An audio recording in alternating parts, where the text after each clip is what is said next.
Bert, so you've been playing drums for quite a while. I heard that you started your debut drumming career in Thrills with the legendary guitarist Henry Kaiser. What was that like?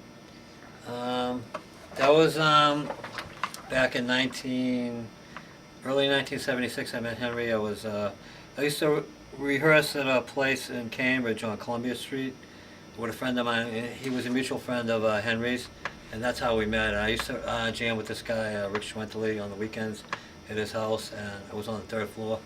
And he had a little baby set of drums set up on the floor, and he would have the regular guitar and amp, and he would play, and I would play on these little baby drums. So he kept telling me he was going to bring this guy up named Henry, who was going to Harvard College at the time.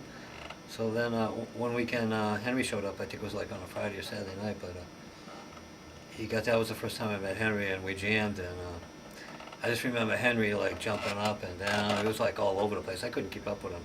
You just knew this guy was going to do something big.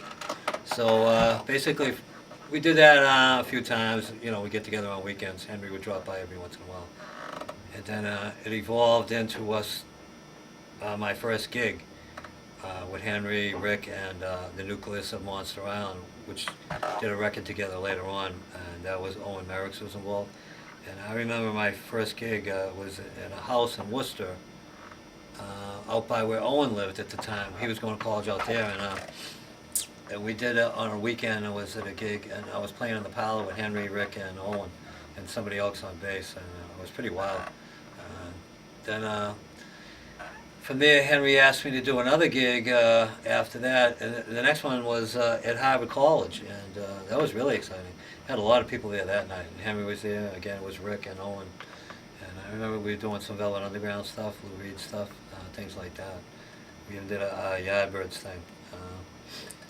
From there on in, Henry asked me to do a record with him. It was the Monster Island Band. This time it was me, Henry, Owen Marek, and the bass player McGregor McGee. Went into the studio in Boston, and we did the Monster Island record, which was an EP, 3 songs. I think it was Henry's first record, but it was mine. And we had to rehearse really hard for that one. I remember rehearsing it seemed like 8 hours a day for 2 or 3 weeks. But when we get in the studio, there was a lot of pressure to get it done for financial reasons within 1 or 2 takes. So I remember we did it. I remember making a mistake on one of the songs, Ho, and Henry left it in, you know.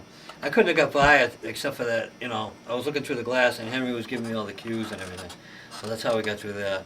And that came out. I was really excited. I heard it sold, at the time I heard it sold a few thousand copies in New York, you know, and it got a review in the Boston Phoenix. After that, Henry moved to California after he graduated from Harvard. And I didn't really see him again until the recent reunion.